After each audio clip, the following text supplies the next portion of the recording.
water. He's trying to turn. It seems to work. The driving will take practice. The frog kick design transmits the energy of the human peddler efficiently, but speed is a problem. They're only making 1.5 miles per hour. Their design goal is twice that, and the extra speed must come from the peddler himself. So the Battelle team will need some heavy training to make the frog sub fast enough. If we can get a stroke a second for 10 minutes, we'll be in good shape. Right now, over a minute 17. Race week dawns on Florida's Atlantic coast.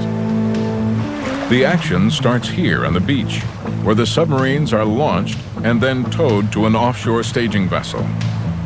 They'll compete in a tournament, 7 days of one-on-one races around this quarter-mile-long racetrack, set 30 feet below the waves.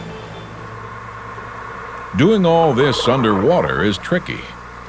There are divers to position the boats, underwater lights to signal the start, buoys every 10 feet to mark the course, and safety is a critical concern. Each sub must tow a line to a topside safety float that can be tracked at all times. It's an engineering nightmare, but the challenge has inspired 34 teams from all walks of life, from high school students working on a shoestring to large corporations with deep pockets. The subs come in all shapes, from the pencil sharp to the wide body. Most have a few features in common, such as a rudder for steering left and right, and dive planes for heading up and down. But the flair of new engineering ideas really comes out in the propulsion systems, like this flexible tail that both drives and steers. Arms that push without churning up the water.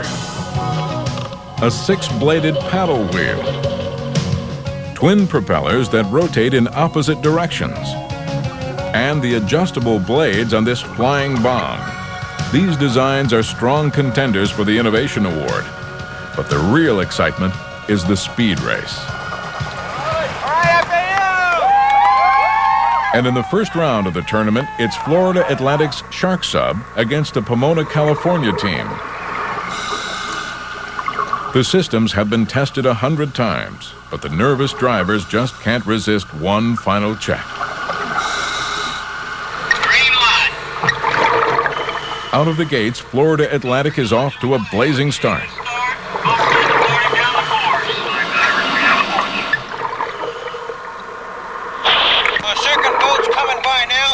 Running smooth, but they seem to be pretty far behind the other boat that came by. And 5 minutes later, it's an easy win for the Shark, even with some minor engine trouble. We have a finish, we have a finish. And I pulled my foot out of the pedal. So I had one foot the rest of the way. You couldn't get it back in. Yeah, right. Well, I didn't want to try because we're really concerned about drifting into this buoy, so I wanted to make sure he always had control. So I said, well, he can go with 1 foot. Another front runner, the U.S. Naval Academy. Always competitive, the midshipmen bring their spit and polish approach to sub racing. We're wet sanding it to make it the surface, as slick as possible. Get all the little nicks and stuff out. After this, we're gonna wax it. They're up against a sub of an entirely different color.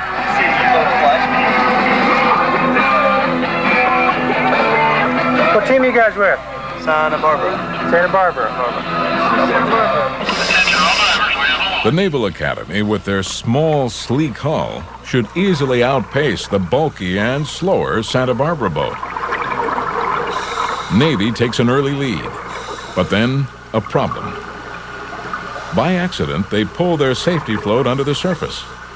That's illegal, and it slows them down. The extra drag of the float nearly evens the odds. The Naval Academy crosses the finish only a nose ahead. The midshipmen are thrilled with their narrow victory. But it's a short-lived celebration. Because of the safety violation, the judges disqualify their sub.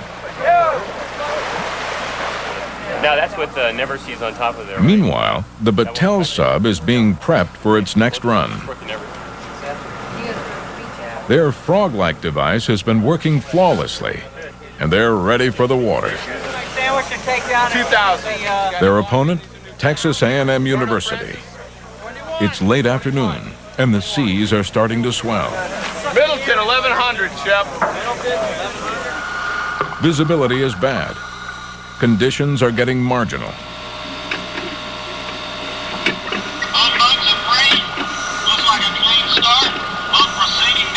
Nevertheless, Battelle gets a graceful start. We have a launch! Even the judges are impressed. But on the first corner, a miscalculation. Unfamiliar with heavy ocean currents, Battelle drives too close to the course markers, and they snag their safety line. Stuck on the bottom, the sub, and their safety float.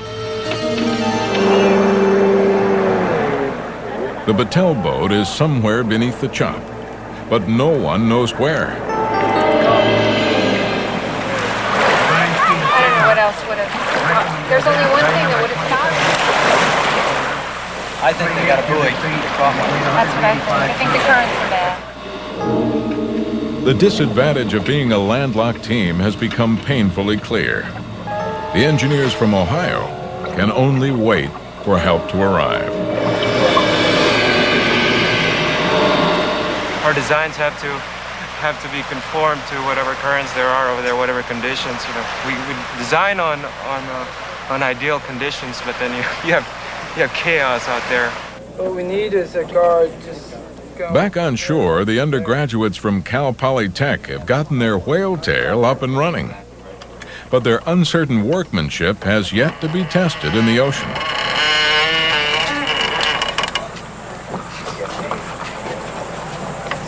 Which way do you want? Right out of the gate, the students realize they overlooked something. The boat won't stay level in the water. They pedal furiously, but the whale-tail sub just dives into the sand. Exhausted, Cal Poly abandoned ship. After 4 days of racing, the field is thinning out. There's bad luck, bad driving, and bad design.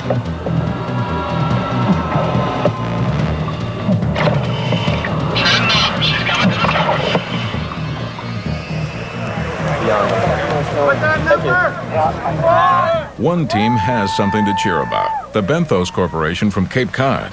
Their boat has a slender hull and an efficient propeller. They build submarines for a living, and it shows. The prop was designed around our peddler. We found out his horsepower, used computer program to find out the right shape for the prop, and then had a CNC machine it out for us. Other than that, we just kept it simple. We've got a lot of practice on it. We go for a good, clean race, and we're fast. Okay, I see the first boat coming. It's the Benthos boat. Holy smokes, is it pulling? Woo-wee! Second boat's coming by the platform now. It's number 25. It's looking good. He's got a ways to go to catch the other one. The other one flew by. Round after round, Benthos has beat all comers. They're demonstrating why real submarines use propellers. It's the most efficient way to move water. So Benthos heads into the finals. One more race, that's all we got. One more race left. If they can get us off the starting block clean tomorrow, we should have a damn good chance at it. In the final showdown, Benthos faces the Shark Sub, and the students from Florida Atlantic are planning to pull out all the stops. Up until now, we've kind of held back a bit, made sure we got around the course, didn't get tangled in any buoys. Today, we've got to take a few chances. It's a head-to-head contest between two machines driven by efficient propellers and two teams with plenty of ocean practice.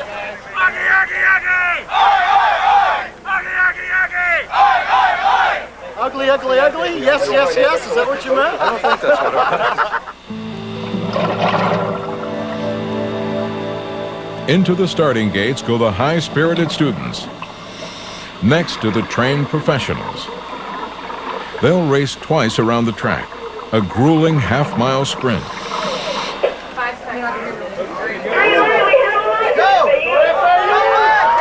7 days and 60 races have come down to this match. And right from the start, it's too close to call.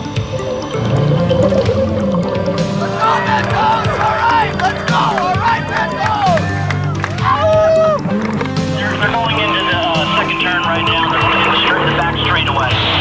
Looks like they're still neck and neck and no more than 5 feet apart. It's Betos from FAU.